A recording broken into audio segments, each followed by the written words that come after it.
Does he know that Noe is in danger?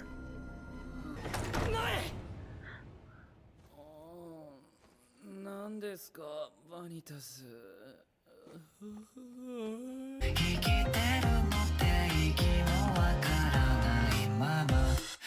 Hi everyone, I'm going to react to the case study of Vanitas, episode 12, Point of Departure. Last episode was the date between Vanitas and I'm not forgetting her name. Shana. Oh my goodness. Vanitas and Shan. And then Vanitas asked her again if she was the curse bearer, and someone is stopping her from speaking. Clearly, that someone was Ruthven. And at the end of the episode, Vanitas promised her that she would kill her should she lose it and go after Luca. And now you had Ruthven and Noe at this restaurant. Ruthven asking Noe all these questions, basically trying to gauge what his feelings are when it comes to humans and vampires. And he's like, basically likes them the same. He doesn't see the humans as enemies. And then Ruthven is like, you failed the test. And then, so it's like, I don't know what he's doing to him. I don't know. So that's what happened last episode. And before we get into this one, if you guys have my reaction, please give it a thumbs up, subscribe, and please consider supporting my Patreon at patreon.com/Philamini. And now let's start this episode. And here we go.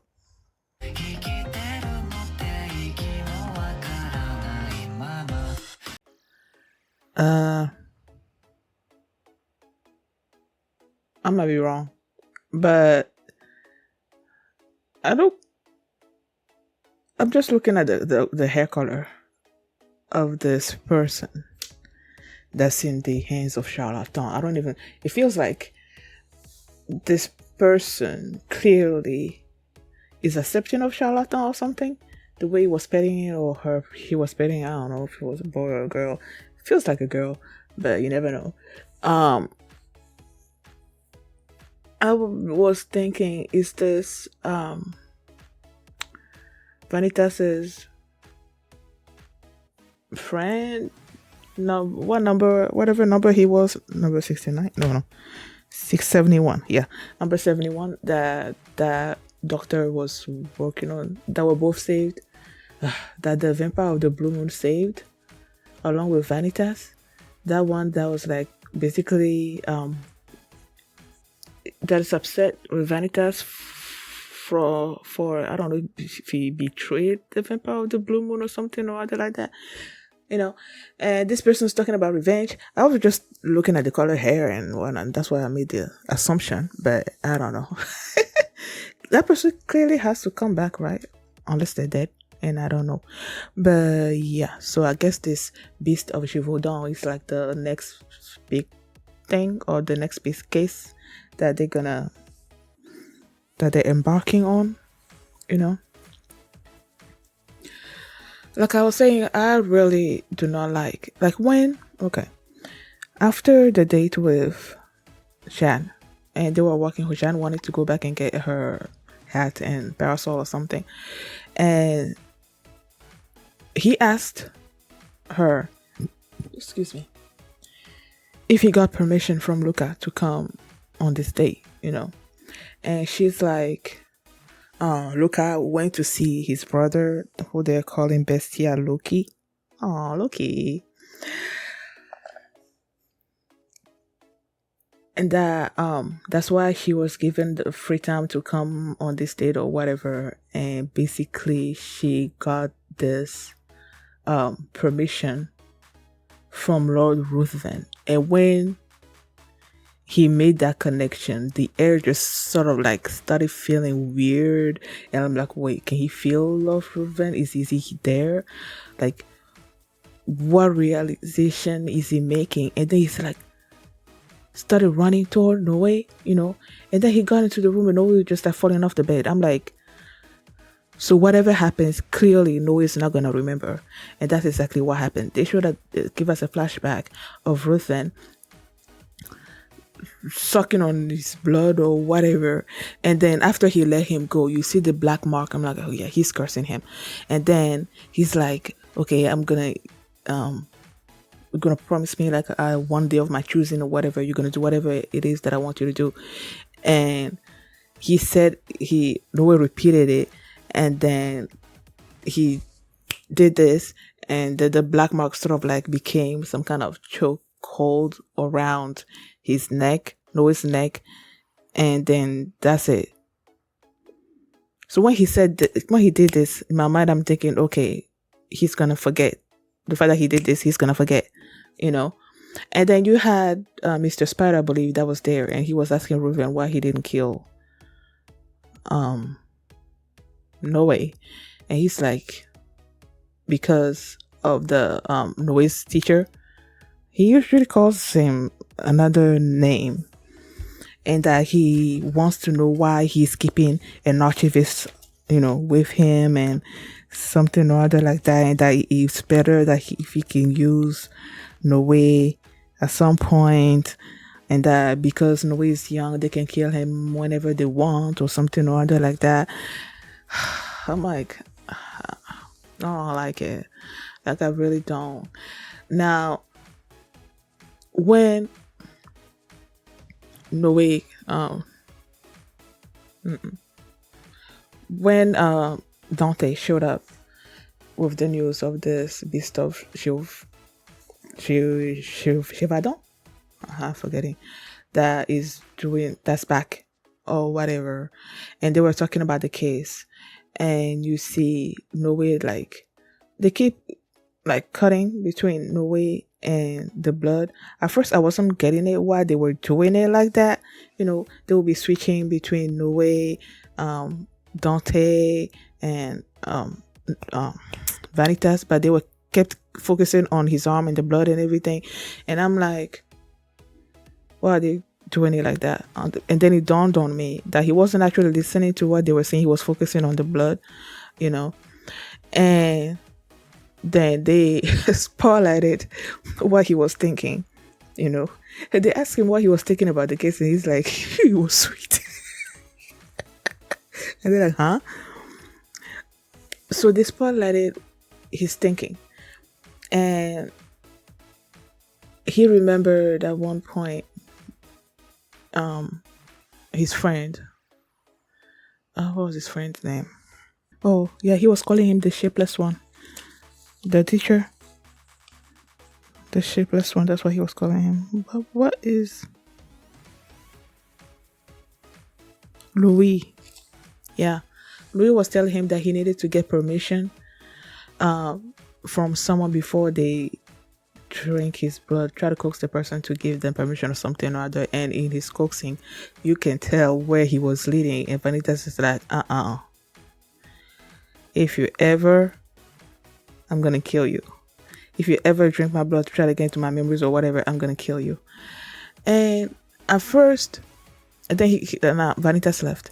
When Vanitas said that, and then he left, and I was like, I remember the promise that Noah made to Ruthven, and I'm like, okay, is Ruthven gonna want him to drink Vanitas's blood to get his memories and pass that information to him or something? Because Vanitas is not forthcoming about himself, so it wouldn't surprise me, especially since Ruthven wanted to know more about him, that he will use that hold that he has on Noah to do that. But then again, I don't know. And then when Noah kept asking himself why he was so, like, he can smell Vanitas's blood, the sweetness of it, like he's been smelling it all along. But he was asking himself, okay, why am I so, wanting to drink his blood like so much, and I'm asking myself, maybe it's because, yes, he has slept. It seemed to him that he slept all day, but with Ruven having drank his blood and everything, he might, that might be what's pushing him. But then I'm like, okay, maybe it's the curse thing that Ruven put in him. Maybe that's what is also, propelling him. Just like when he gets to a point with Jan, he wants to drink blood. Maybe that's what was happening with Noe at that point. But it didn't go any further after Vanitas told him to never do that, you know. And at first, Noe was thinking he didn't really. It's not because he wanted to delve into his memories. That's why he wanted to drink his blood. And I'm like, yeah. But then he's like, maybe that's why exactly why I'm doing it. And I'm like, yeah, that's why he's doing it. Because when you kept seeing the flashback and all of that, you know that he's intrigued by him. So I knew that he wanted to know, okay, what is Vanitas' motivations when it comes to the stuff that he does. He really wants to know those things.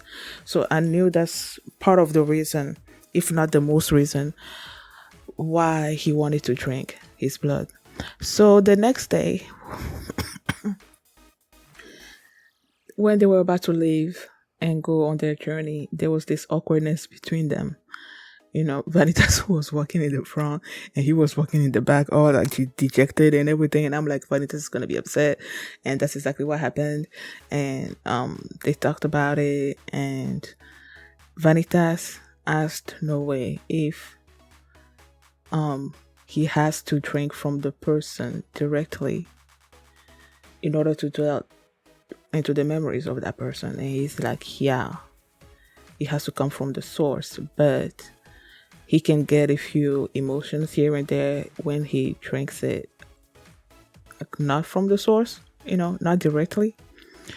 So Vanitas told him that he can let him drink, like if he gets injured or something or that, and he was bleeding, he can let him sort of like lick the blood on him or whatever. And at first, Lou was like, really? But then Vanitas is like, no, it's a joke. So, it's like, no. And then he started laughing, and then the tension was broken. And now Vanitas Noe, it's now walking beside Vanitas. And then they got on the train, and he's so sleepy, and then he was worried that Vanitas was gonna leave him behind. That's why he didn't sleep when he was in the room, during the night. He didn't want Vanitas to leave him behind and all of that. So basically now they're on good terms and they're heading to Givaudan, I guess. Oh, I remember it. But either way. They also showed Roland this episode. Roland was basically going through the history between the vampires and the humans and all of that. And now Olivier was worried because he feels like, well, not that he feels like, they've always been, their teachings have always told them that vampires were evil and their duty was to kill vampires.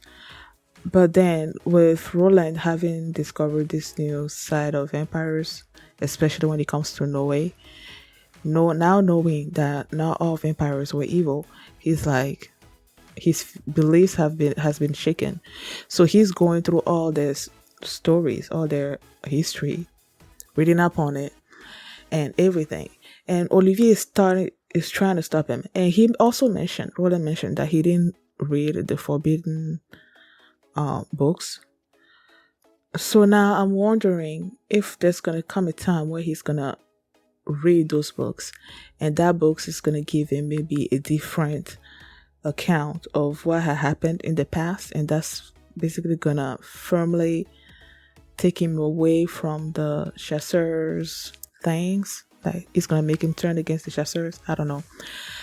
So now Olivier is trying to make him realize what he's doing, and that if he continues to try to basically turn away from their teachings, that his family might be in danger. And you will think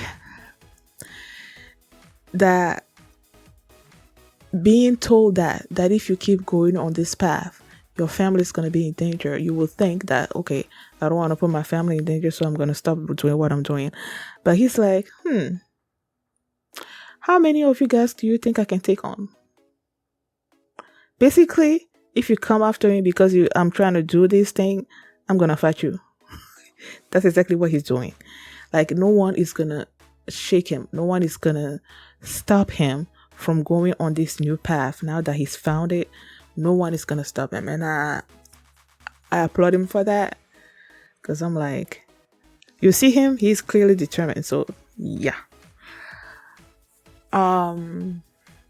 What else happened? Jean was waiting for Vanitas to come back after Noe, when he felt that Noe was in danger.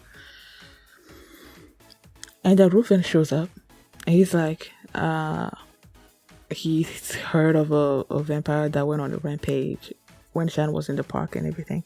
And Jean was like, it was me. I didn't, hurt any human. But then she remembered Vanita. He's like, but I did hurt one of them, but that one was consensual or something or other like that. And Ruven was just like, it's okay. He put his hand on her head and she was blushing. And then at one point he said that, I don't know if you say she was adorable or something, but then he mentioned these two people, Eric and Louise, that they would be, I don't know if he said they would be happy to see this side of her or something or other like that. I don't quite remember exactly what he said. And not Louise, Jean called Ruven Professor, right? I started wondering, because the previous episode, Ruven was telling that he was a teacher of some kind, and that he was basically trying to teach these his students or whatever, trying to get them to go on this journey with him, on this path with him, and they died. I started wondering if these Eric and Louise were those students that died. How are they related to Louise? Not Louise. What? Give me synonyms. How are they related to Jean? If Jean was also one of the, but then again, he said they died. So, or maybe she's a new professor. She's a new student of his. I don't know. But after I edited and posted the previous reaction, I started thinking that Ruven, the way he phrased it, I don't remember exactly how he said it right now. But during that episode, when he was talking about the students and what he was trying to teach them, or trying to get them to go on this journey with them or something or other like that, I started thinking maybe those students were not in, they didn't like where he was going with his teachings, and that because of that he killed them himself. I started thinking that, because it would not surprise me. Clearly this Ruven, I feel like he is mostly evil, and if you're not with him, you're against him, so if you're against him, he won't have any qualms about killing you. So I started thinking maybe his students that supposedly died were not killed by humans like I thought they were, and that's why he was so against humanity. They may not have been killed by humans, but may have been killed by him himself, because they were not agreeing with what he was teaching them, if you guys know what I mean. But then again, I'm just speculating, so I don't know exactly. I don't know a lot of stuff about this show. So yeah, thank you guys for watching, and if you like this reaction, please give it a thumbs up, subscribe, and if you want to see my reaction to the next episode, you can do so by checking out my Patreon at patreon.com/feelingme, and you can also see the full length for this reaction there as well. So thanks for watching, and I will see you next time. Bye. Cause I'm a fighter, higher, fighter, champion.